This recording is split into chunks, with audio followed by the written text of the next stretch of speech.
right, we're back. Uninformed, Bill Burr, Joe DeRosa. These guys were making me feel great during the break. You really were. They were talking about not getting married and shit, because it's starting to fuck with me, man. 39 years old. I start doing the math. If I have a kid, I'll be like 63 when the kid's in second grade. I'm going to be going to PTA meetings with a walker. No, I think that, I don't want to get married till like 50-ish because What are you gonna marry at 50, Joe? Oh, dude. Well, hopefully I'm going to be famous. I'm going to be married some little rockin'. So you're betting on that too? Blonde. Yeah, but even if I don't, dude, there's plenty of attractive 50-year-old women out there that I could marry. That's the whole thing. He's into MILFs. Yeah. I forgot. There you go. But here's the whole thing. It's like we're talking about your DNA and your genetic makeup. Monogamous romance goes against that 100%. You're not meant to be with one person sexually for the rest of your life. But I figure by the time I get to 50, I'm going to have all the sex out of my system. I'm not going to want to have wild whatever anymore. I'm going to, whatever. I've had enough one-night stands and enough goofy scenarios and all that wild shit that I'll be ready to just go, I want to settle down now, and realistically, I can last the rest of my life with this person. Because you're only going to make it to like 80. Yeah. I mean, it makes sense. And then when else would you want to do that married bullshit anyway than when you're 50 or 60? That's when you're going to want to go to Charleston, South Carolina, you know what I mean, and go on a sailboat and shit like that. You don't want to do that when you're 30. That's your idea of being married? Yeah. Being on a sailboat in Charleston, South Carolina? That's funny. And drinking wine and...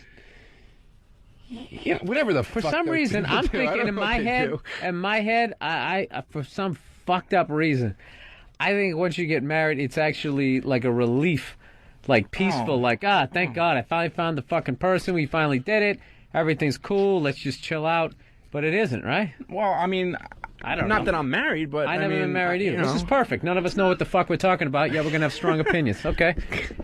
I've had long relationships, and it just seems that you last longer with other people than you do others, but there's got to be that lovey-dovey buffer, and then once you've passed that fucking grace period of goofy I love you shit, I mean, you get back down to reality again, and you're like, wait a minute, I'm close friends with this person, we work very well together.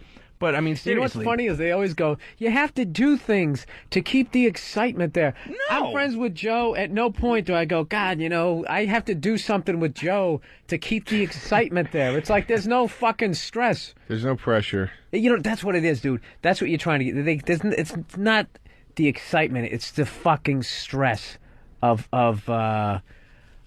like... You know what I'm saying? Like, you get in a relationship, there's all that, I need you to, pay attention to me. Yeah, but dude, I think with the right person, there isn't that stress. I think the whole thing that fucks it up you're so young. Is the sexual monogamy, dude. That's it. That's it, dude. That's it. Oh, I see what you're saying. That's the only thing. Look, dude, if I lived with... You're one of my best buddies, whatever, in comedy. Oh, buddy, old right? chum. Right, pal of mine. If I lived with you, right? Wise guy.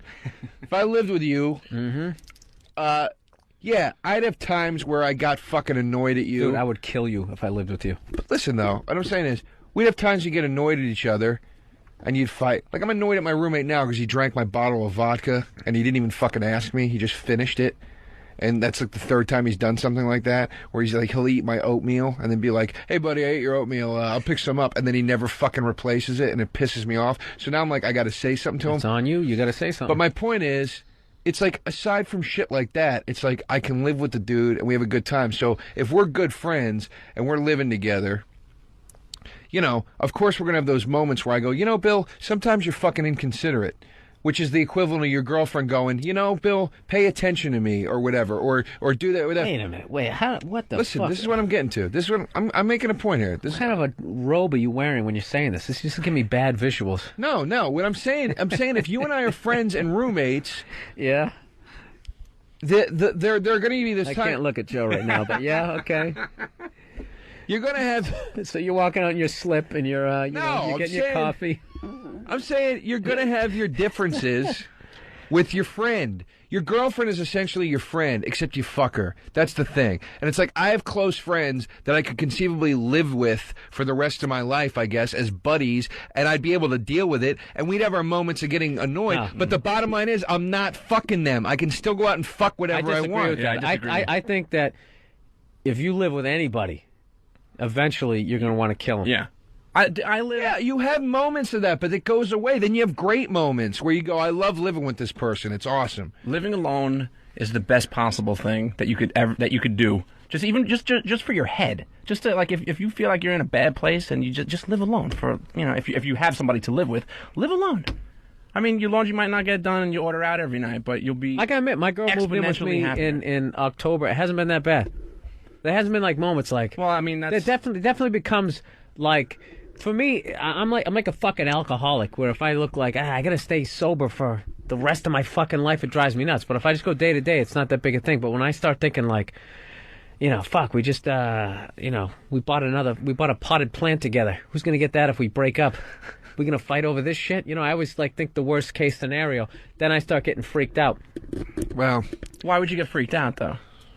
Why would I get freaked out? Because I've failed at every fucking relationship I've had up until this. Well, why do you feel that? Why do you feel that it didn't work out? Yeah. Like that. You shouldn't beat yourself up thinking that it's failure. No, dude. I'm 28. Yeah, whatever, dude. I just haven't met the right one. You're fucking 39. You're a shithead. Dude, it becomes that point where you got to be like, all right, maybe it's me.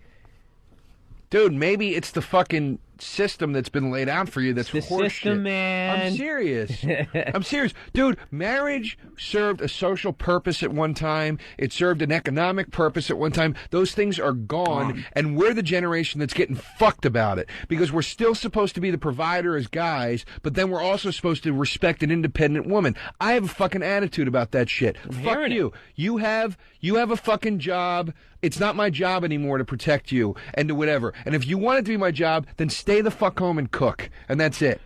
Whoa! I'm serious, though. It's bullshit, dude. It's fucking bullshit. It's like that thing you used to do. Joe, make me a sandwich, DeRosa. It's that thing you used to do in your act about the feminism, like picking what you want off of the buffet. It's true. It's like I have no qualms with you being an independent person and working and accomplishing everything any man in this world could accomplish. But then don't turn around and expect me to be the dominant fucking provider at that point. That's fucking bullshit, man.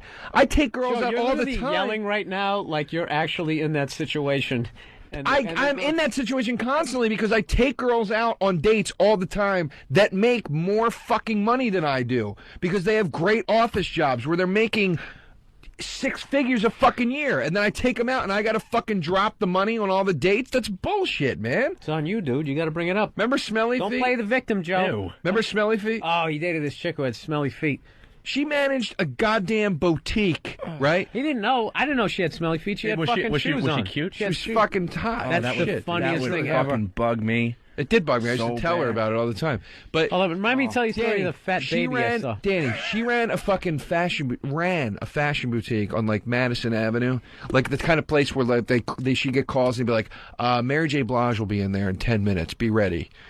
This fucking chick was making money hand over fist. She was paying for her own 1-bedroom apartment on 14th Street in the fucking meatbag industry, and for her brother's rent in Manhattan. That's how much money this chick was reeling in.